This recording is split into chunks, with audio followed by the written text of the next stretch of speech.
Yes, this is DJ Ski. I'm Jeff Wilson. Hey guys, Andy Broom, Vice President CGC Cards. Hey, this is Jason Howard with Panini. Yo, I'm Q Harrison. Hey gang, this is Tom Verrilli. I'm the Chief Product Officer at Whatnot. This is Teapot from Sports Card Investor. This is Adam Rips with V-Friends. What's up? This is Aaron from Slab Stock. Hey, this is Clark from 5 Card Guys and the Cards to the Moon podcast. Hey guys, this is Jay with Wild Card. What's up everyone? This is Duke Dodson from Gradeable. What's up everybody? This is Chris Kelsey from Nash Cards. What's up everyone? This is Mark Hill from My Card Post. This is Ray Schulte. This is Chase Krim. This is Cody from Texas Roadshow Shop. This is Mark Aaron from WSB Radio in Atlanta, and you're listening to the Sports Card Strategy Show. I'm loving the content. Loving the content here. I'm loving the content here on the Sports Card Strategy Show. The Sports Card Strategy Show. The Sports Card Strategy Show. The Sports Card Strategy Show. And I'm telling you, the Sports Card Strategy Show. This is the Sports Card Strategy Show with your man, Paul Hickey. What's good? Be sure to subscribe for year-round advice on keeping your portfolio up to date. Part of the NoOffSeason.com Sports Card Network, the #1 place for advice on how to make money flipping sports cards. Thanks for tuning in, and remember, there is no off-season. There is no off-season. There is no off-season. And there's no off-season. You already know, there is no off-season. No off-season! All right, you ready to rock? Ready to go. When you get into this game, the reason why you pay someone like Paul Hickey to get your sports card strategy together is because sometimes when you're starting out, you need perspective, you need wisdom, you need insights. And so he's been around the track enough times where he can actually coach you up and guide you. Doesn't mean he's going to take you to the promised land tomorrow, but you now have a coach by your side that can advise and kind of even create these pathways where you can get the education yourself, and that's a lot better than thugging it out on your own. Thugging it out on your own. What? The kids better buy my rookie card now, cause after this year the price ain't coming down. Welcome in everybody. I'm your host, Paul Hickey. It's time to sit back, listen, learn, and earn with me on the Sports Card Strategy Show. Back on Mondays, Lefty McKee. Come on, baby. What's up? What is up, brother? Time to sit back, listen, learn, and earn, baby. That's right. That's right. So that Mos Def clip that we use where it's like, what? The kids better buy my rookie card now. Kate and I took a hip hop tour when we were in New York City on vacation these past few days. We went to Harlem and the Bronx. And when we got on the bus, they were playing that song. So I got on the bus and I hear, what? The kids better buy my rookie card now. And I was like, yes. And you're like, there we go. This is my kind of tour. That's my kind of NYC tour, by the way. It was great. That's awesome. So happy holidays to everybody out there. Terry Anderson, Chris Law, Arturo Torres, Lynn S, all in the house. We got some people over on IG Live, Simon's Cards, Kevin McCullough, L. Smith, Pika Puck Cards, Coach Toast 8. A lot of new names here, Lefty. We love it. That's what I'm talking about, man. 2025 is going to be the year of no offseason. I can feel it, bro. I can feel it. It's bubbling up. Like 2024, at the end of 2023, you were like, man, Lefty is going to kill 2024. Definitely had the best year of sports cards ever, but I feel like the next year is going to be wild. Like, I feel like we have really solidified our strategies. You are doing some really cool exploring into like narrowing your focus. I am also narrowing my focus in other ways. Turner is now coming alive in his own portfolio. Man, I'm excited about it. Yeah, 2025 is going to be so crazy. It's going to be year 5 of the Sports Card Strategy Show and NoOffSeason.com, which is nuts. So thank you to all of you in the NoOffSeason.com fam for helping us out. And as we continue to grow, we're only going to continue to provide value for all of you. And Lefty, one thing that I've done that I'm excited to share on today's show is I've added something to the member store, the member thank you store at NoOffSeason.com.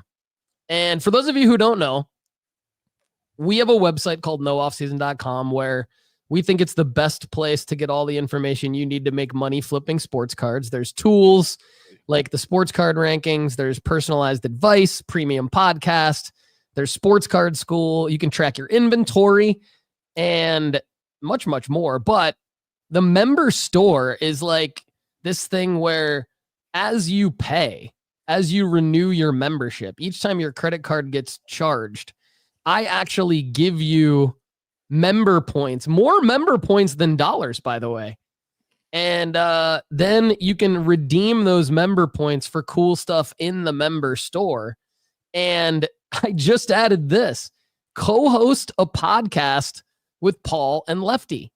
So 2 of you will have the ability to start. We'll start with 2 people. And 2 of you will have the ability to actually come right on this show. Not at the same time. You'll each get your own co-hosting gig. Probably be about an hour, right? And we're going to bring you on. We'll prep you. We'll get to know you a little bit during the prep period so you can get a little behind the scenes look at the Sports Card Strategy Show. And I mean, this could be just fun. It could be something that helps an aspiring content creator in the hobby. But I think it's going to be great. And I think I don't know anyone else doing the kind of stuff we're doing. That's what I'm talking about, man. I mean, just pushing the boundaries on having fun and also like making a lot of money doing sports cards. Like, that's what it's all about. We were literally just like Renaissance. We were out there in the wild, wild west of sports cards when we started this. And now we got a little family that I like to just hang out with a couple times a week. And it's just been such a blessing for me. So thanks, Paul. Well, thanks, Lefty. We're innovating, but we also are locked in on a lot of things. And that's why 2025 is going to be great. So on today's show, we're going to talk about plays that we're making, plays that Lefty and I are making. We'll talk about some L's and some W's, which will probably feel familiar to some of you who have been around since the beginning. And then we will talk about an eBay tip of the month that will be how to find gradable cards online. And so we're going to have help from Turner, Mosaic Joe, Mofo Joe, Mosaic Farmer Joe, and Jake the Guardians fan throughout the year. So you're gonna see every Monday the Sports Card Strategy Show will have a consistent format, but it's going to be a little bit different every Monday. Consistent format throughout the year, a little bit different every Monday. You guys you'll stay tuned. You know, don't overanalyze it. Like, it's fine. Just stay tuned and you'll see what I mean. So Lefty, anything else you want to talk about before we get into our plays that we're making this month? No, man, I can't wait to talk about. So, I mean, I've been refining a lot of I get distracted very easily on this show, in life, in sports cards. Just very distracted human always. I mean, I could be mid-sentence right now, an ad could pop up, I lose everything. You know, like I'm out of it. And you guys know that. So that's kind of why we stopped pulling in the live chat every once in a while, to be honest. Makes sense. Yeah, it's okay. It would just throw me. You're great. So you're great. I've spent the last couple of weeks, you know, with the holiday and everything, I've spent the last couple of weeks just refining everything, you know, like catching up on things that I hadn't had in my spreadsheets. I've been like making sure I have everything in stock, you know, like making sure I've got all the, you know, the one touches and the sleeves and the top loaders and the card savers, all that, making sure I'm ready to go for 25. And I'm just excited to talk about what all that looked like. Awesome. So why don't you go first, man? Like, talk about, you know, some of the plays that you've been making, your sports card strategy in December, and then what your plans are for January. Yeah. So right before we started the episode, I showed Paul this giant stack of top loaders that I have pulled cards out of and sent into grading. So my raw to grade strategy has, I would say, like maybe even 100x'd. I mean, if I was to count it, I bet I've sent, you know, probably 300 cards to PSA this month, which is a lot in comparison to a lot in comparison of what I had been doing previously. But also, like, instead of buying bigger cards, Like when I sold my Bobby Witt Jr. card for like $1,000, and I made like $100 profit on it, I said, I'm not going to put this back into a $1,000 card. I'm going to simply sit that aside so I can pay for PSA fees, like so that I can grade other cards, because I knew I was having a lot of raw to grade strategies that I was putting forward. I mean, eventually my Cooper Flag bundle will be here, and that's 60 cards. I'm doing a Shedeur Sanders bulk grade. I've done a Caitlin Clark one. I've done Arch Madness, like all these things that we've been talking about over the last month. Nothing's really changed other than me getting more solidified in my focus of doing the things right and not biting off too much of a PSA fee that I can not afford, essentially. And so I've been able to afford being able to send my cards to PSA. And like with PSA, SGC and them do it differently. You don't have to pay on the front end, which is a little bit of a booger. So I basically as soon as I order the PSA thing, I put it in a savings account, that same amount of money. So I have that savings account money when they call for it in 50 days or whatever. So that's just how I do my process, but I've been able to really get granular on that. And turns out I have had some pretty good ROI percentages over the past 6 months. And we're going to talk about that in a little bit as well. Yeah, I love it. I love that you've focused in on that and gotten stuff done.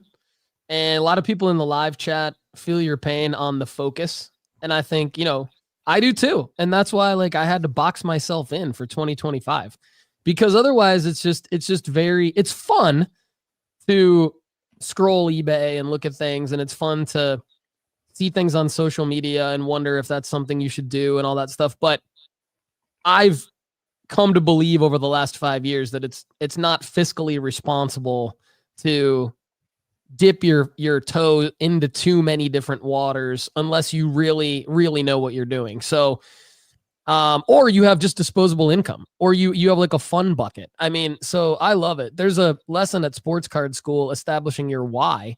If you haven't checked it out yet, people should go check it out. And it just talks about you're allowed to do anything you want, but as long as you know that you might not make any money on this, then, that's your fun bucket, your learning bucket. And then you can't come back later and then blame the hobby. You know what I mean? You can't come back later and be like, oh, well, I didn't make money in the hobby. Well, you have to look at it granularly and say, I made money on these plays. I didn't make money on these other plays. And so, yeah, to that end, that's exactly what I did at the end of 2024. And so plays that I'm making in 2025 sort of look like this. I look at the formula-based sports card rankings at nooffseason.com, and I see that Jake, who's also, he's in the lab at nooffseason.com, and he's also an Ohio State fan, by the way. So Jake, the Guardians and Ohio State fan. So I don't know if you still hold him to his high regard with the Ohio State tag, but that's okay. He's a great guy. He is adding a ton of cards all the time to the formula, and Caitlin Clark is one of the 5 athletes that I'm buying. So I have started bidding on some Caitlin Clark 2024 select cards with the intention of grading the raw to grade ranking. So there are several Caitlin Clark cards in our raw to grade sports card rankings at nooffseason.com out of select that will make you money. And we do update the data consistently throughout the month in terms of what your target cost should be and what your upside is going to be.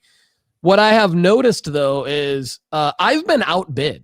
I've been outbid on one of them that I really have wanted is the Silver Flash Select. And it was going for a little under 100, and I've been outbid upwards of 120 a couple of times. And it could be condition, Lefty. It could be that people are just, they want that particular card. So they're going to go a little bit higher because they really, really think that one is going to gem. And or it could just be hey, they really, really want that Caitlin Clark card and they're not going to grade it. So it is interesting though, that her pricing is for that raw card. It seems to be not dipping, right? It's been, I believe it came out in the fall. I don't remember exactly when that release came out, but it came out somewhere between like October, November. I'm pretty confident it was one of those 2 months. So it hasn't been out that long, and it's not dipping, like it's still, typically we see like cards dip a little bit after a couple of months after a new release. But again, I am bidding on the ones that I believe will gem. So that could have something to do with it. And I'm going to keep doing that, but I'm only bidding on the one. This is actually, again, something we'll talk about at the end of today's episode. Like, how do you do that? How do you only bid on cards that you think are gemmable or gradeable? I call them gradeable just because, like, if you're going to grade it, like, you think it's going to gem, you're not going to you're not going to buy a card and be like, this is gradeable, but I think it's going to get an 8. Like you're wanting to buy it because you think it has a chance of getting a gem at 10. So unless it's vintage, and then that's a whole different conversation. Right. Yeah, that's true. And there are vintage cards in the raw to grade ranking. So that's a good point. So yeah, there are upside in lower grades on vintage cards depending on the year. This is a 2024 release, so it's got to be a gem mint 10. But I am looking at several Caitlin Clark cards that are in the formula-based sports card rankings at nooffseason.com. So go check those out. There are a couple purchases that I've made with the intention of grading at PSA. One of my other players that I'm buying in 2025 is Michael Jordan. And I decided, so when I started making searches for Michael Jordan cards a couple of months ago, I was like, maybe it's the SP1 Upper Deck from 1991, baseball, where he's batting practice with the White Sox. That card, a lot of people maybe who are younger don't know that that's actually before he retired the first time from the Bulls and then played for the Birmingham Barons. So that actually is like a couple years before that happened, which I think makes it way cooler. Honestly, than any of his Birmingham Barons cards. I don't know about you. How do you feel about that? No, I feel the same way. It's because people don't expect that. They're not like, oh yeah, this is a precursor to what actually happened. We know the end game of how that story played out. Yeah. But that card was just for fun. Like he's just in Chicago just having a laugh, and I like to think that that's maybe where the dream started. Like maybe he did really well that day and he was like, you know what, maybe I can do this. Right. So, yeah, I mean, dude, like, is obviously the GOAT and phenomenal like drive, determination, athletic ability, all that. So you could be right. And I think that's what makes that card cool to me. Now, there are a million of them out there. Like it's called SP1, like short print 1, but I don't know that it's an actual short print. I mean, it's easy to find. Who knows, right? Yeah. There's probably somebody out there who can tell us the print run, maybe tradingcarddatabase.com, TCDB. So if you're interested in who's making our lawyer guy, what's his name? Cage Lawyer? No, who's the lawyer guy in the premium show? In our fam, Olandis. Yeah, Olandis could tell us. Olandis, what's your source? Do you have a source on print run? That'd be great.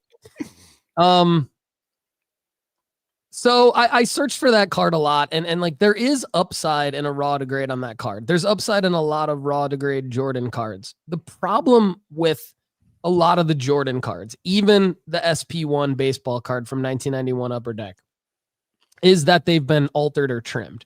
Yeah. And in some cases, even faked outright. Like we all know about the 86 Fleer Jordan. There's a ton of fakes.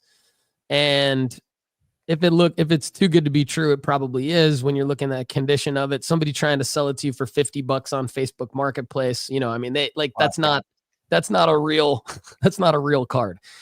But so any Jordan card, my point is any Jordan card, really, you should be careful about its authenticity. And especially if it's in like a gem grading slab. Like one of my thoughts was like, what if I go buy a bunch of these gem grading slab SP1 baseball cards of Jordan, and you can get them for maybe like $80 to $90 if you negotiate, and it's like gem 10. All of them are gem 10, and they look great. They look centered and all that. Many of them come back trimmed, and I think it's because this gem grading company would just grade everything that came into it. So I don't know that Gem is the one trimming them and selling them in their slabs, but it doesn't really matter, because if you're cracking them out and submitting them to PSA and you're getting the N1 evidence of trimming, then you don't really care whose fault it is. You're just pissed that you spent the money on that. So that's my long-winded way of saying, okay, I think the Jordan opportunity for me is to look at star cards, because this company Star started making cards during Michael Jordan's actual rookie year, and through I think it was probably 84, 85, 86 were the three main years they made Michael Jordan, and they didn't just make Michael Jordan cards, they made team sets.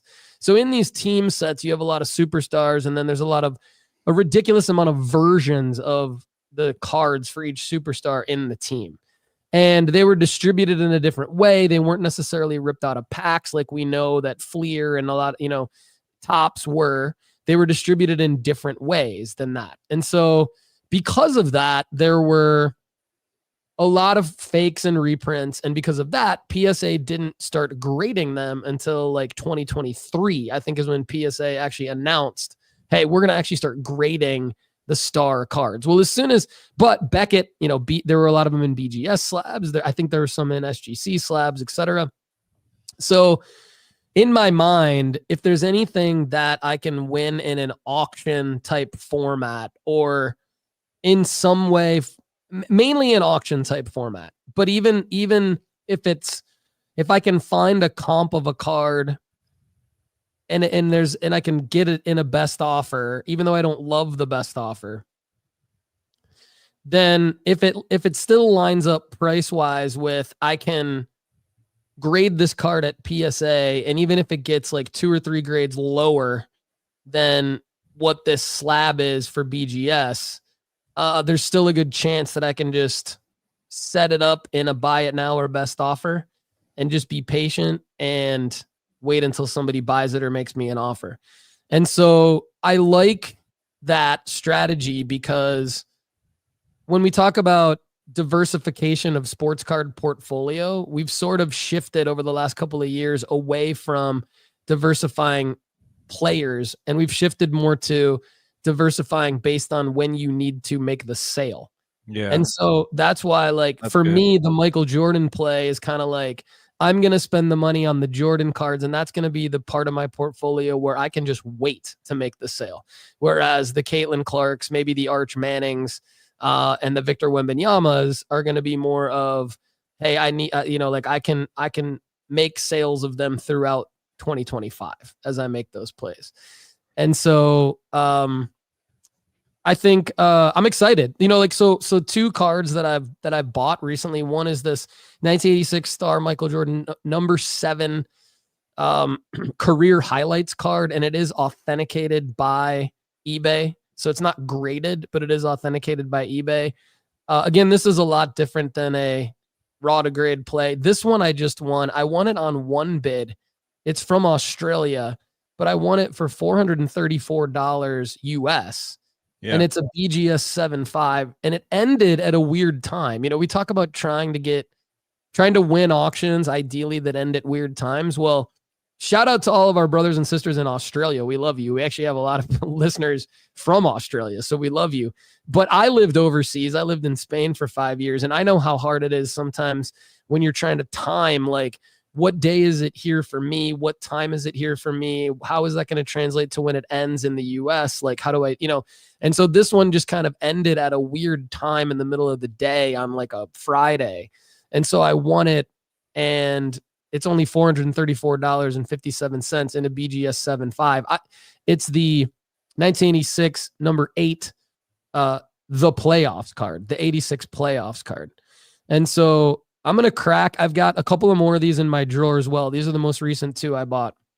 I'm going to crack the slabs and send them all into PSA. And honestly, I don't know if I'm going to wait until I get 20 of these to just do the value bulk, but I might. You know what I mean? I don't know, because it's we don't really need these cards back. unless you need the money quicker. But I don't think you should make this play if you need the money quicker, because you might not get an offer for several months on this card, but you will get offered. People want these cards. Trust me on that. So I'm kind of excited about this. Yeah, I think that's a really cool looking card. And just let me bring up a side point here for a second. Can you not tell me that this guy doesn't look like Anthony Edwards? Oh my God. I love Ant-Man, and I love the Jordan comparison, man. Yeah. Like the if you guys are watching with us online, the side by side here of the pose is just so uncanny. You could convince me, like there was this thing out there that Jimmy Butler might be his estranged son or whatever. Yeah. We talked about that on the show. Yeah, you can convince me that Anthony Edwards was also his estranged son. How many estranged sons does Michael Jordan have is the real topic on the No Offseason Sports Card Strategy Show. Well, he definitely influenced just about every human being that had any interest in basketball throughout that's probably more likely than him influencing birth rates. But I mean, maybe you never know. You never know. Michael Jordan transcends a lot of things, and maybe birth rates is in his wheelhouse. So could be. Definitely happy with the way that 2024 has wrapped up. Definitely excited about this. I think the star movement is very interesting, because when we started this, Paul, 86 Fleer was the card. Like, I remember walking around the Chicago National the first time that I had ever been there. And I remember getting to a booth where a guy had a glass case of just 86 Fleers. And there was like neon around it. And it was like, like this guy was like, basically he was saying without saying, this is the sickest collection of all time. And I bet that guy is kind of upset about these star cards. I'm not going to lie to you. But I'm excited for you to get into them. Really just a more of the Wild West, really. I think we are all going to succeed off of you doing this research, because the star cards are really difficult in a lot of ways. Like, there's just so many of them, and it's trying to figure out which ones are the ones to do. I mean, like, remember a couple episodes ago, we were just trying to find another one of the North Carolina parallel, and we just couldn't, and so it's just like, it's the untapped market of Michael Jordan is going to be really fun for us to watch for you. Thanks, man. Yeah, Simon's cards in the live chat over on IG says Gatorade 84 Jordan all the way. That's a cool card because it's green. It's a green border of the star card. So it's like the Gatorade like lemon lime or whatever. And so I like it because it is the Wild Wild West. And I think as long as I obviously don't want people just going and buying these cards haphazardly, because that's how you're going to lose or maybe break even at best. But if you think of it like, if you do the same kind of research that we tell you to do with every other card, which is like, what does this sell for raw? What are the most recent comps? What is this like? Does it sell for? Are there any recent comps in the grade that I think I'm cracking it out for? Are there any comps in the potential PSA grades that I would get if I send it to PSA? And then is this an auction? I mean, there's just so many cards. I just don't want everybody to think, oh, Paul's doing this, I'm gonna go just buy whatever star Jordan cards there are. It could work if you just buy. I mean, conceivably, you could buy like a Beckett 4, 5, 6, 7, 8, whatever, 8, 5, whatever in these cards, and you could hold it in that BGS slab.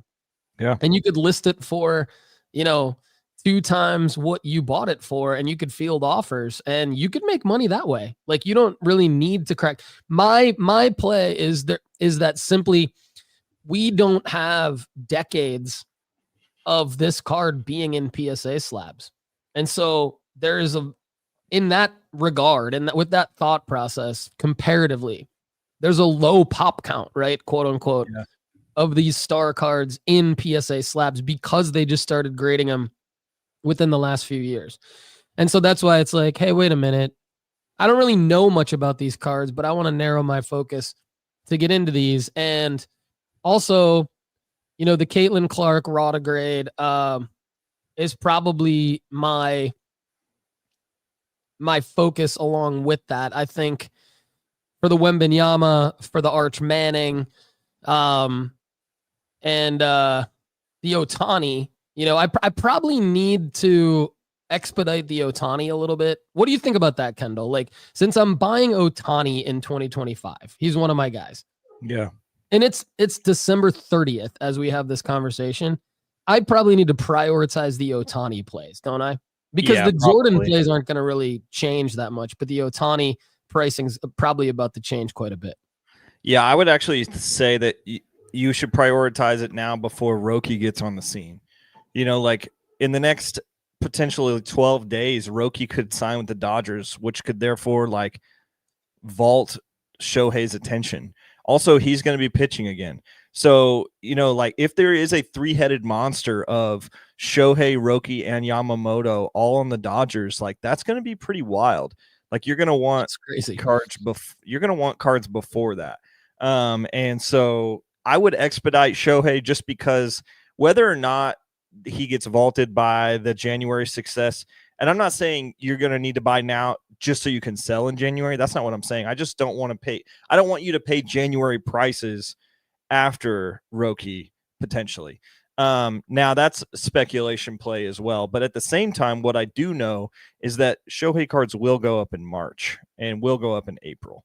The first time he's getting back on that mound and people are seeing him dominating again, people are going to be like, yep, about time to make my yearly investment in Shohei Ohtani, and I want you to be there before that. Yeah, thanks, man. And I think the already graded, there's probably a lot of already graded that I could do with that. Hobby Guys Josh H in the house. Good to see you over on IG. And Simon's Cards asked about any value in the Caitlin Clark Bowman first refractors. Good question, Simon's Cards. We take all questions over at nooffseason.com/ask. So we're happy to answer it over there and dig in and do some research for you. That's interner Lefty and myself. Every Friday on the premium pod, we dig in, and if you're not a paid member, you could just get a free 30-day trial and ask your question. So, yeah, I think now that the holidays are over, and actually before we segue into the L of the month from last month, now that the holidays are over, Kendall, do you feel more or the same amount? Because I'm sure it's not less, but do you feel more or the same amount of enthusiasm about making sports card plays? Like, I guess another way to ask the question is like, were the holidays a bit of a lull for you? I think they were a bit of a lull in terms of volume for sure. But I think I'm at the point now, similar to what you said earlier, where it's like, I'm trying to make specific plays and make a many of that specific play. I think before I was just like I would have been like, yeah, let's go to PSA and see what's ending right now. And let's just see what we can find a deal on and all that kind of stuff, like kind of bargain binning the eBay auctions and things like that. That's not a bad strat. It's just not where I'm at currently. I'm at currently trying to really focus, like I just sent another bundle of draft night Caitlin Clark sealed cards that I just sent in for grading again. Like that's a card that I'm going to continue to go back to the well on because statistically, when I opened up like research on my buys and I've made the most money in 2024 on women's basketball plays. And that is specifically because of draft night DN1 Caitlin Clark. And so I'm just going to keep doing that. The prices have leveled off to about $60 to $70. And I've just been really focused on making our similar play is I have focused on several athletes. The way we're different is I'm not limiting it to 5, but I am limiting it to not the whole breadth of portfolios, like I'm focusing on Caitlin Clark and I'm focusing on Roman Anthony and I'm focusing on Cooper Flagg, so we are focusing on some of the same people, but at the same time, I've done really well on Max Clark this month. Like I bought the Max Clarks from Crim. I brought 16 of them at $22, and I've already sold 3 of them at $45. So, I'm like almost doubling my money in a simple play, so I'm pretty excited about what December has meant for me. And plus, like, just looking, like, you always feel like you're doing well, but then when you look at the math, if you're actually doing well or not, it can be really sobering, or it can be like, hell yeah, I really know what I'm doing here. And I was kind of afraid to really get into the math because I didn't want me to just be feeling like I was doing well. And I've made, thousands of dollars of profit in 2024. And that's all you can ask for, really, so it's been good. And that's really just been a reset since July is when I've really, like, Pandy, he just reset us. It's so weird that you just mentioned Pandy, because I was just gonna mention him. A lot of great stuff. Pandy Pong. A lot of great stuff in what Lefty just said, and I don't want people to skip over it. I actually want you to skip back, rewind your podcast apps, about 2-3 minutes, and listen to what Lefty just said. I'll paraphrase though. I mean, basically, he's narrowing his focus, only making certain plays per athlete. So he's not limiting the athletes that he's going to buy, which I think is super smart. It's a great way of going about it. So in other words, if he sees an opportunity for an athlete that's for a particular card, he can go do that. But chances are, if that's the only opportunity for that athlete, then that's where he's going to stop. And I think that is a phenomenal way, because, I think that there's a lot of examples of, like, where that can go a little bit sideways and you can lose some profit margin. Where I was going to mention Pandy Pong is where you said another great point you made is the numbers can be scary. And you're absolutely right. And that's why we have the inventory tracker at nooffseason.com. We want you premium members at nooffseason.com. Go in and track your inventory and see where you are, how you're doing. And I mean, the good thing about the inventory tracker is that if you buy a card with the intention of raw to grade, you can put it in there raw. That way you have a record of it. When you get the grade back, you can just easily edit the description of the card and the total price that you're into the card for to include the grading fee. And it does all the calculations like an Excel spreadsheet, but it's right there in your nooffseason.com account. It does all the calculations for you that Lefty and I and the rest of us at nooffseason.com like to know about in terms of how we're doing. And the numbers can be scary. And the reason I thought of Pandy Pong is because he bought, like, all of my cards the night before the Nationals started, and you and Turner were there with me. And we all felt great about it because of the wad of cash I had. But I kind of knew, like, I need to go back to the hotel room tonight and go through my spreadsheet, because I might be down 10%. I might be up 5%. I might be up 20%. I don't know where I am. And so luckily I was up, but I mean, because I took my cards to a card show and a lot of them I paid for online and I was going to wait a little bit longer. I wasn't up probably as much as I could have been if I would have waited a little bit longer, but I got the cash. But I mean, that's actually, that night was one of the reasons why what transpired for me over the last couple of months transpired, which is I don't want to go that wide in the player pool.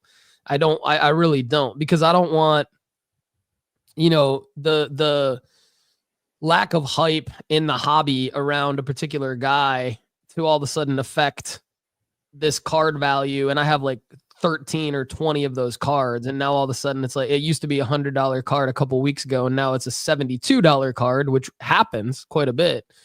And now you're down quite a bit, So I love it though. Great stuff, Lefty. And thank you for allowing me to hit the mute button and just kind of clear my head a little bit. I feel great now. Yeah, I saw you just absolutely losing your mind on the other end of this mic, and I was like, I got to keep this rant going for a second. Paul might not live through this next session. The little vein on your forehead was going crazy.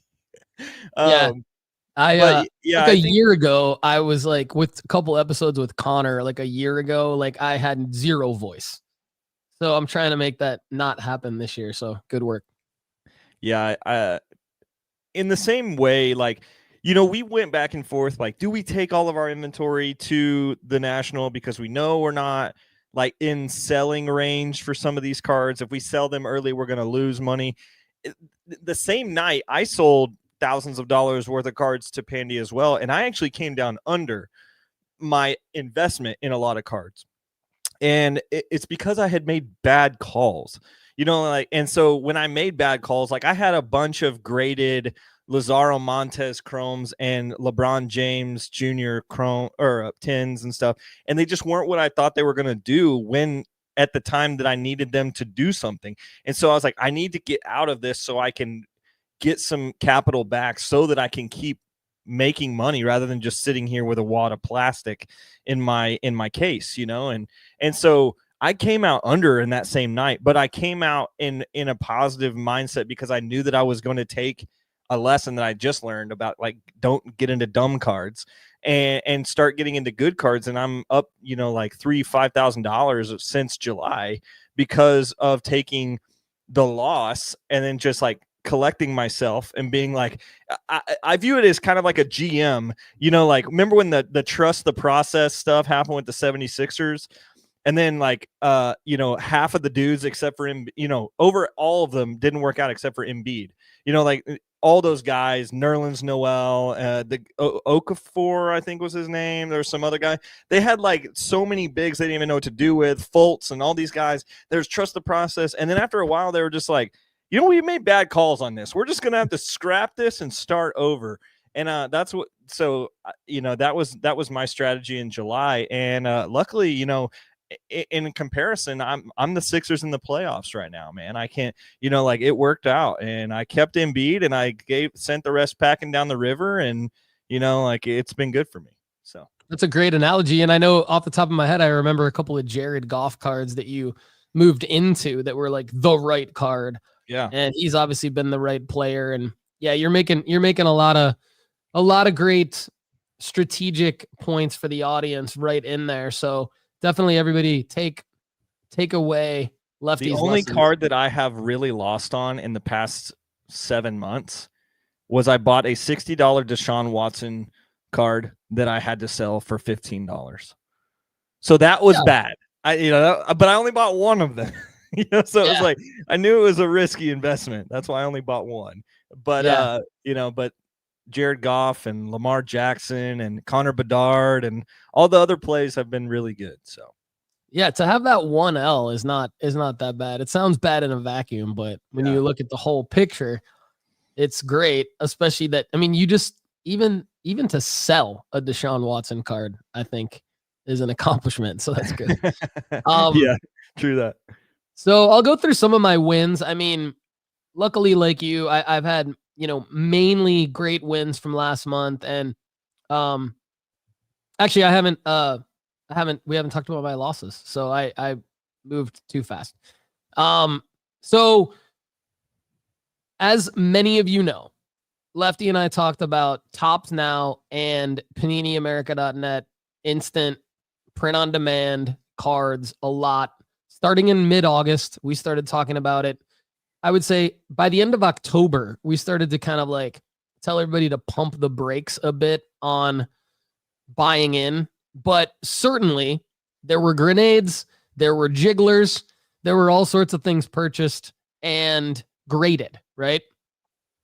I will say for the most, I mean, it all was a win, but there was one sort of glaring loss, and that is Ryan Williams. So the Ryan Williams like card that came out, and it came out early. I think it came out like in early September, and everyone is kind of bonkers for Ryan Williams, and I mean those just didn't sell very well. That was a instant card, right?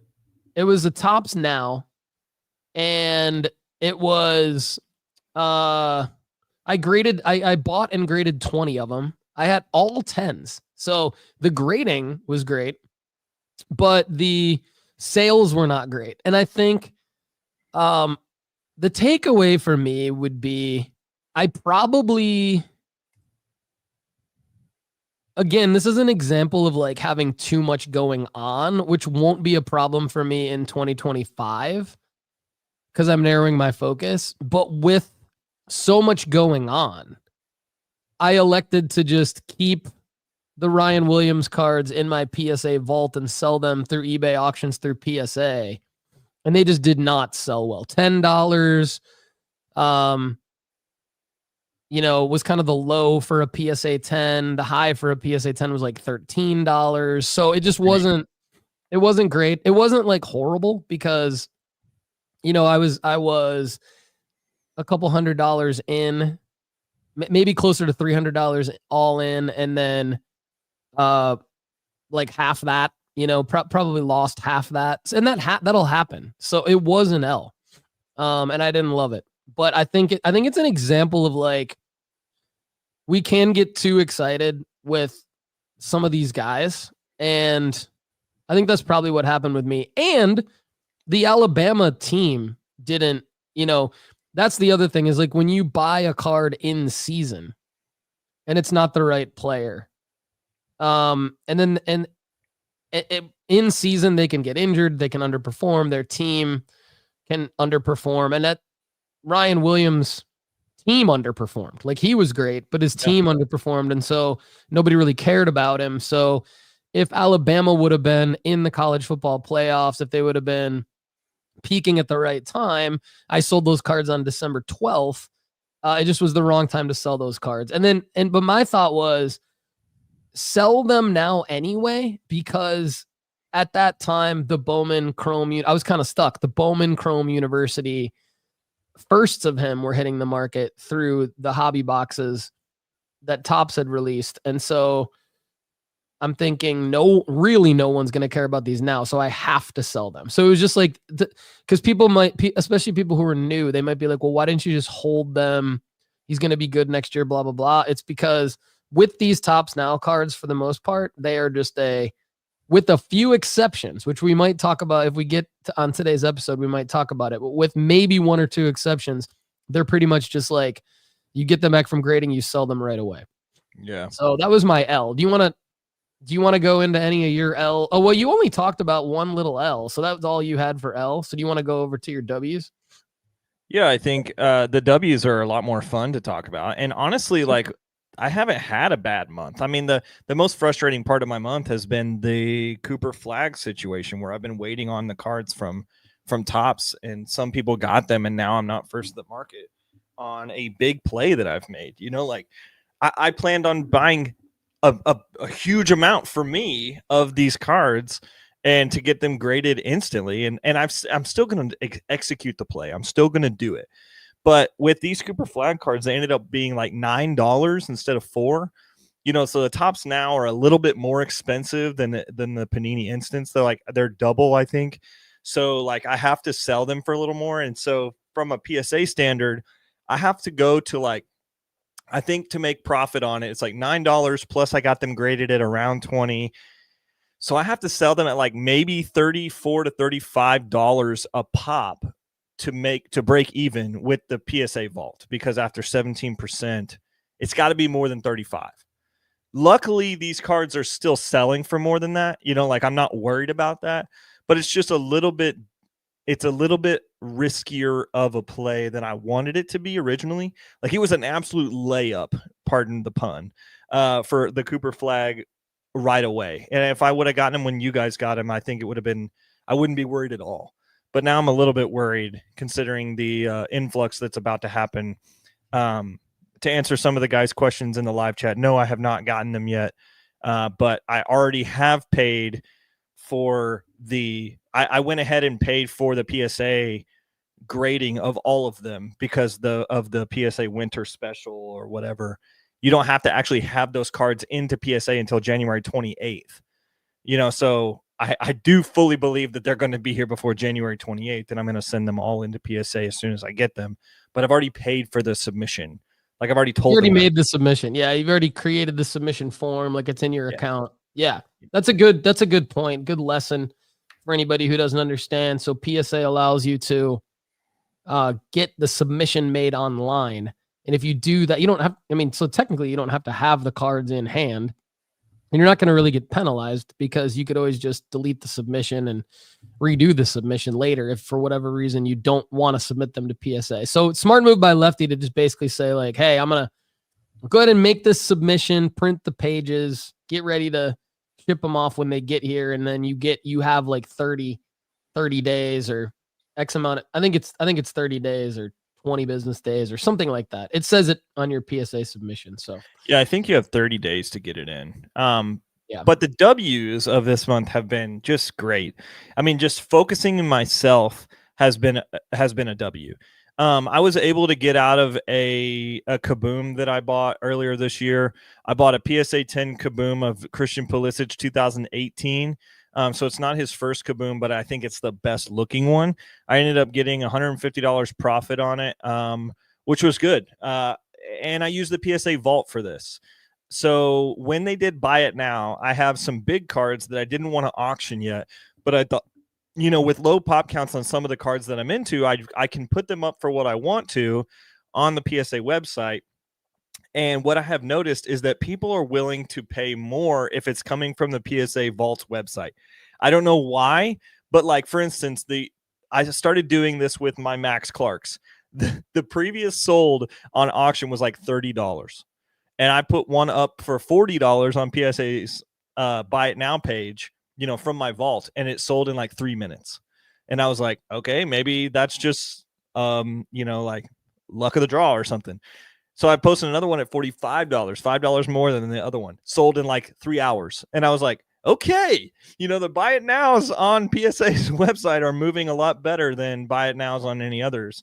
So I ended up putting a Kaboom out there for $1,500, knowing that was $300 more than I paid for it. So I would definitely, if somebody did want to snag it at that, I would be making profit even after the taxes. So my big win of the month was somebody smash that Buy It Now button in PSA, and I ended up making $150 profit after taxes on a card that was a big hold for me. Like 4 figures of income on a card that I was going to hold long term is nice to have back, especially when you didn't, like earlier in this month, I sold one of my De Los Santos cards that I had $1,000 in. Oh, sorry, it was De Paula. Jose De Paula, I had $1,000 in the card. I moved it for $920, taking an $80 loss, knowing that I could have moved it for $1,000 plus in March. But I wanted to have cash flow now to be able to buy. And the $60 loss, assuming I'm going to make a $60 gain on some of the plays that I'm going to be using that money for right now. It's kind of the same process that I was just telling you about you having capital to make smarter decisions. So I was able to do that with the Kaboom and not lose money. And so I immediately, I briefly teased this earlier in the episode, but I took that money and spent it on the Cooper Flag $60 cards or the 60 card submission. That's what that is going to go towards. And I believe that I'm going to make good money on that. So the Jaden Daniels was obviously a awesome thing for me. And Chris Law just said like this card's going to be irrelevant in 2 to 3 weeks. Like, yeah, maybe the Hail Mary. He's talking about the Hail Mary. Yeah, but I still have an out of 49 auto of that card coming at some point. So like that is a big win. And just like you just keep rolling the dice enough and making smart moves, you're going to make big wins every now and then. You're going to hit a jackpot if you keep playing the game. My wins, like I talked about, were the numbers. Like you can't be afraid of looking at how good you are at this. I think if you're taking an honest assessment of am I good at this or not, and you're afraid to look at the numbers, like you're being, I mean, this is going to sound harsh, but you're being a coward. Like you need to know if you're good at it.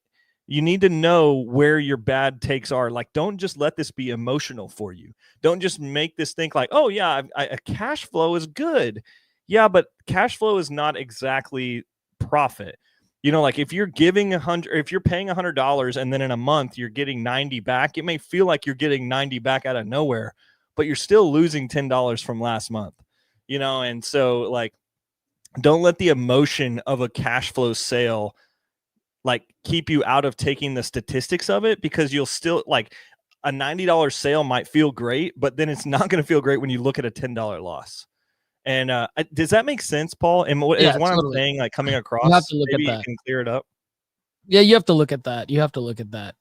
Because otherwise you're just going to like slowly drown yourself without realizing it.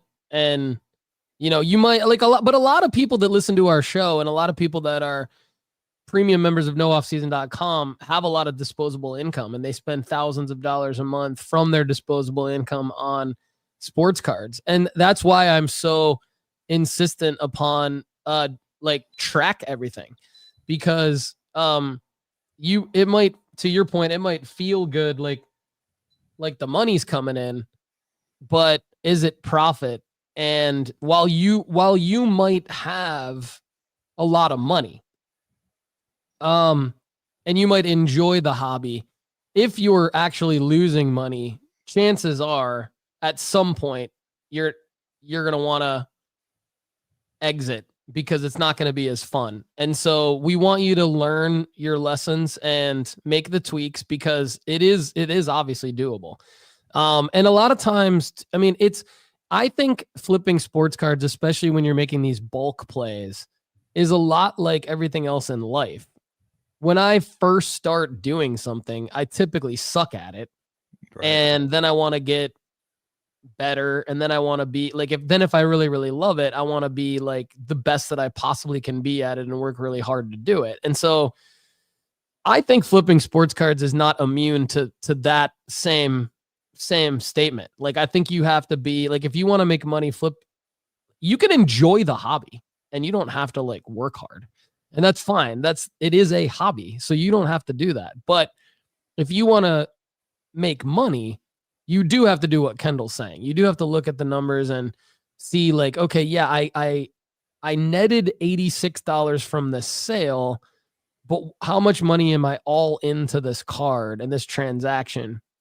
And I know a lot of people too take into account time. They take into account other packing materials, supplies, things like that. So that's why we really hammered those points home on the little things. And the other thing too, I guess, that I want to just say is like, not everything works, and that's okay. I mean, if you're new to the Sports Card Strategy Show, there's a chance you haven't heard me say what I've said a lot over the last going on 5 years is we only win probably 20 to maybe 40% of the plays that we make. And then the rest are either, and then when I say plays, I mean like probably more so like cards that we sell.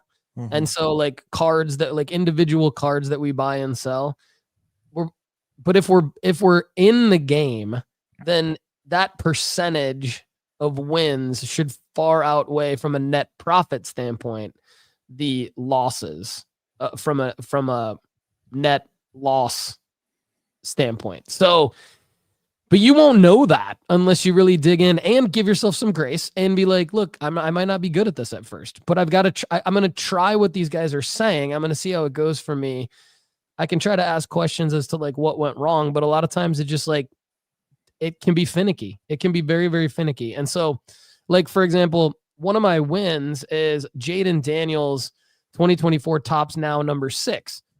I kept these in my PSA vault after the grades popped. I got 20 10s. I got all 10s, and it was a win. I sold them in auctions. I started each auction at $19 because a lot of the auctions that I started at $9 with some of my other cards that I sold through the PSA vault didn't do as well. So that's another thing. So when I started them at 19, I noticed I just did better on those. And that's probably not going to be the same for everyone, but like, here's the net proceeds from the Jaden Daniels PSA 10s. $34, $51, $32, $26, $21. There's I don't know why these are like a little bit out of order. So here we go. $20, $24, $17.50, $17.50, $15.50, $15.50, $17.19, $17.50, $14.99. But then there's several that are 60, in the 50s and 60s, 61. So like the math ended up being a win. It wasn't a huge win. Why did some of them sell for under $20 and some of them sell for over $30, $40, and even $60. They all like, I think that it, PSA is when we go and list these and we select the option of soonest available or whatever it's called. I think that they're like strategically listing them between that 8 and 10 p.m. Eastern time, like they talk about 7-day auctions. And a lot of times it's again during the season, when you make plays like this during the season and more Jaden Daniels cards come out and you list 20 of them all at the same time, which I feel like I was kind of forced to do because to Chris Law's point, there's also the Hail Mary that I have at PSA that I'm waiting on my grade. So like it's a win, a slight bulk win, but I think this represents a lot of what we're doing from a bulk standpoint. But then I guess my point is, if we stop doing it, then we miss out on the Caitlin Clarks that make us, $5,000 net profit, or, those kinds of plays are still there. Yeah. Another win is Michael Penix. So when he was announced the starter, I auctioned off his Panini Instant Rookie Premier PSA 10s. I had 2 of them. One, again, weird, but one sold on 13 bids for $64. One sold on 4 bids for $35. The total earnings was $90.18. And, all into those cards, I was probably about $50 total. So that's a $40 total win for the Michael Penix. And so again, but as I'm doing this, I'm like, okay, I'm really glad that I'm not doing all of these plays in 2025, because it's just like, I've just been shipping an F ton of cards and it's just been like exhausting here. But here's another good win that just came over the weekend. Cam Ward auto, the 2024 Panini Instant NIL out of 99 auto. And it was the CWA, for those of you wondering, because there were more than one of these, sold on a best offer accepted of $95, $85.66 after fees, bought for $49.99, total profit $35.67. So I was, on some of these, it's like, man, is this Cam Ward auto going to sit here forever in my eBay account? Like, when am I going to move this? But I was just patient with that one. And, the $35.67 profit adds up, ship it out, feel good about it. So definitely coming towards the end of my 2024 inventory feels good. There's still probably same, at least a couple hundred cards that I own / am waiting on from PSA. So I'm going to be selling and probably still talking about the wins and losses from my 2024 inventory, like well into Q1 of 2025. And I think the reason I want to do that is just to make the point that like, this is how it goes. When you make these kinds of plays, you don't sell everything when you want to, and you don't get what you want for it. So you really, like Lefty said, you got to tune into what's working and what's not, and, go where you feel the most comfortable that it's working. And then of course, go to nooffseason.com/ask, ask us unlimited amount of questions. And then we help you with your personalized advice at nooffseason.com. And we appreciate everyone's support. So Lefty, let's talk about, the eBay tip of the month. So this has to do with finding gradable cards. And for those of you who are premium members at nooffseason.com, there's a video in Sports Card School and on your member dashboard that's a 12-minute video that really goes into this in depth. But Lefty and I are going to talk about kind of the main qualities of how to find a gradable card online. So for those of you who are, really looking forward to our 2025 content slate like we are, one thing we're going to be doing at the end of every show is sort of pulling out some of the premium content at nooffseason.com and talking about it on the Sports Card Strategy Show, just to give everybody a window into what's there. And I think, we've talked about this on the premium pod a lot. I felt like I needed to make a video on it for Sports Card School. Lefty has some good points in it. And a lot of the one-on-one members that I've worked with really, really use me for this, where they're like, how do I do this? But if you're a premium, if you're a regular premium member, we don't really do this unless you ask a specific question on the premium pod. So we'll talk through the process. So my process is, setting the stage, how to find a gradable card online. What I've done first is I've gone to the raw to grade formula-based sports card rankings, and I've identified probably 3 to 5 cards that I want to start with. Maybe it's during my stinker tinker time. Maybe it's during somebody DM'd me on Instagram at Sports Card Strategy and said you should call it Netflix and Shill when you're watching something with your family that you're not as interested in, and That you was just pretty want to good. get I on like it. I like that. That was good. And so anyway, my process is find a couple of cards. I start with one at a time, and then I go and click on the link in the left-hand side of nooffseason.com, raw to grade sports card rankings. It takes me to the player profile page, which helps me find the eBay search. When I get to an eBay listing, my thought process is always, there are going to be so many things likely wrong with this card that I can't see in the photos. So I have to make sure that what I can see in the photos are essentially perfection, right? Like you're not, it's not going to be perfection necessarily, but and my biggest example of this has always been centering. Like for me personally, I've been able to tell centering far better in eBay photos than surface issues or edge wear, corner wear, things like that. And I know maybe some people are better at finding those things, but the process is to weed out cards. That's what the process is for me. It's not to go and bid on every card at the target cost. It's to weed out cards. So like if I see this one's a little bit OC top bottom or a little bit OC left right on the back or whatever it is, I'm just moving on to the next card. I'm not even putting a bid in, because if that card looks that way in that photo, chances are there's going to be 2 or 3 more flaws when you get it in person. And the way that PSA and other grading companies work is they will give some leniency towards each of the major factors. But if there's multiple things wrong with the card, then that's what docks the grade. So a card does not have to be perfectly centered to get a gem mint 10. But if it is not perfectly centered, and I'm thinking chances are it's going to also have some other issues, then I want to fade that card and I want to look for one that's perfectly centered. And a lot of the reasons why I can't find issues with the surface and things like that is because a lot of these things are scans. A lot of people are using scanners.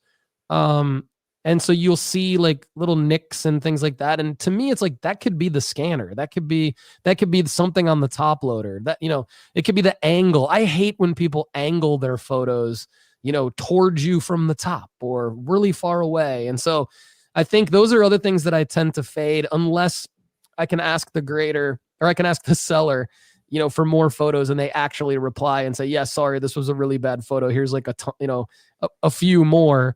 Then I kind of fade that card. And the other thing too, Lefty, that, I want you to comment. You have a specific strategy that I don't want to hit on because I want to see if you remember it. And if you don't, then I'll remind you. But one thing I know you're good at is buying lots. And so my experience buying lots is that you naturally get some crappy photos, not on purpose, but because the seller is taking a photo of like a lot of times 5 to 10 or more cards. They're not sitting there and taking the time to take a nice photo front and back of each card in addition to the lot. So you get a photo of like 12 Travis Hunter 2023 Bowman Chrome Sapphire firsts, and it's just the front, and it's like one photo, and you're like, oh, well, this matches the target cost. It could be that seller deemed that these 12 were not the gradable 12 of the ones that they went out and bought. And so I think the natural thing to do there is to I think messaging the seller isn't probably an underutilized tip But again, like for me, how to find a gradable card online, it's like think of it as weeding cards out. Think of it as what you can tell from the photos has to be perfect, because chances are there's going to be some flaws. And the grading companies will only allow for a certain amount of flaws, depending on what the flaws are. And if the photos aren't great, ask the seller for more photos. Those are my tips. But Lefty, you have like a really good one that I left for you. So I don't know. Chances are you'll remember it because you always say it on the premium pod. But if you don't, I can remind you. Yeah, I believe it's the pulling up a PSA 10 picture of another card of that same parallel, and then look at the centering. Like sometimes if it's a borderless card, it's really like you're just kind of out there saying, I think this looks good. And we heard a Ask the Grader submission about this I guess it was about a month ago, where they were saying like, look for the different land markers on the card. And a good way to do this is look up a picture of a PSA 10 slab, like if on PSA's website or whatever, or on eBay, just look one up and just say like, okay, this is a perfect version of this card verified, so then like pull the picture next to that. I have a 32-inch monitor that I look at, like right here. So for me, it's like I can pull them up side by side and be like, dang, okay, yeah, like I can get granular with it. Like if you better zoom the heck in on your phone if that's what you're using on your little stinker tinker time or your Netflix and chill, but at the same time, pull up a PSA 10 of the card and do that. Another thing that you can do is if you get a centering tool. I don't know if mine is right here. Yeah, I can't see it, so I don't want to like take up your time here, but that's okay. Is pull it up and use it on, if it's a good centered, like well taken photo, use it on the monitor and look and see if you're buying a centered card or not. Like that's just like a small little thing. Now for me, I just did this the other day. I bought a Shedeur Sanders number 4, I believe, where he's looking like Dion. And I found it was actually on my last show that I was with Paul. He was like, yeah, we're going to do a bulk play for this around the NFL draft. And I was like, I like that play. And I could get into the cards around $4. And I found a guy that was selling a jiggler, just the whole jiggler, and I was just like, hadn't opened it yet. Maybe he opened it to see if there was a parallel and then just like he had not. It was still taped closed. Wow. And I said, what's, do you just not like these anymore? And he goes, well, I bought them when I lived in Boulder because I was like, I want to buy some some Shedeur cards. And he goes, and I've since moved to New York and I don't want these anymore. And I was like, pretty weird. I'll take them, and so I'm submitting that whole jiggler to PSA. So, because they all looked really good. So, there's just things about it, but I didn't know that before messaging him. I said, are these picked through? And he goes, no, they're still in the sealed container. And I haven't even opened it. And so legitimately, there could have been a parallel in there, Paul. Yeah. He didn't even open it. That's nuts. There wasn't, like to his safety, there was not. But what if I open it up and there was like a 1 of 1 in there? That would have been the play of the year for sure. I mean, for sure, like 100%. But yeah, those are some of my eBay tips. Great tips. I mean, I think big year coming up for probably some Shedeur Tops Now stuff. Draft night stuff. We'll talk more about that as the year goes on. Want to say thanks to the Authentic Sports Card Dad. It's kind of a funny name because there's somebody named Sports Card Dad. The Authentic Dad. It is the Authentic Sports Card Dad. The Card Society, Rusty and McGart. And then Southern Soccer Idiot is in the house. SSI. So Lefty, take it away. Southern Soccer Idiot back in the chat makes my heart warm for sure. And he says, Lefty, am I the only person grading Jared Braithwaite cards in anticipation of him leaving Everton? Yes, I believe you are the only person grading a center back for Everton's cards, because even when he moves to another team, he's still a center back, brother. That's a crazy grade, but he is a very good player, and Everton has looked good with him in the lineup. But I'm glad to see you, SSI, even when I got to talk about a Pulisic win today. Yeah, SSI, good to have you back. He's He's been with us since the start, so it's nice as we roll into year 5. He's been roasting one me of our from the day beginning. ones. One of our day ones. At one point, we didn't know who he was, like his identity, and then we since then we've actually met him in person several times, which is what's great about the hobby, the show, the Sports Card Strategy Show, the nooffseason.com fam, everything. And oh, by the way, like if you want to meet us in person, we'll be at the National. We'll be at I will be at Fanatics Fest. I think chances are Lefty and Turner will join me. We might even have Jake and Mofa Joe join us at those Joe. Mofa Joe. So become part of the fam. Welcome in. We love all of you. Next week, Lefty, you're out. So I'm flying solo next week. And then we get into a groove of every Monday. It's you and I. So I'm excited about that. You better be. And this was a great show. Next week, Turner does have a gauntlet prepared for me as well. So get pumped. And Lefty, anything else you want to add for today's show before I hit him with the outro? Man, I will button up this episode by saying what I did in the very beginning. 2025 is going to be a fantastic year for our network and our family and what we're doing here at No Off Season. I'm just very excited and looking forward to crushing it with you guys. Same here, brother. And there is one more housekeeping thing that I do have to handle before I hit you with the outro. And that is because it is December 30th. And I believe CGC Cards will be retained as a sponsor in 2025. Working on that in the background.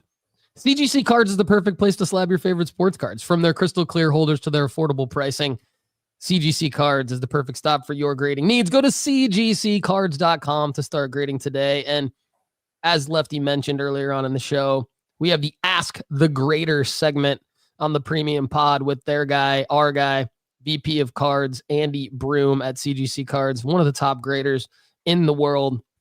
Shout out to CGC. We love all of you. Everybody, happy holidays. Happy New Year. We'll see you again soon. Thanks so much for being here with us on the Sports Card Strategy Show. If you enjoyed the content on today's show, there's plenty more waiting for you at nooffseason.com. Just go to nooffseason.com right now and get a free 30-day trial. You get our formula-based sports card rankings, sports card school, inventory tracker, the ability to grade with us, and the premium podcast where we answer an unlimited amount of your questions. Check it out right now at nooffseason.com. For everyone at nooffseason.com, I'm Paul Hickey. Thanks again for being here with us on the Sports Card Strategy Show. We'll see you again soon. Have a great day.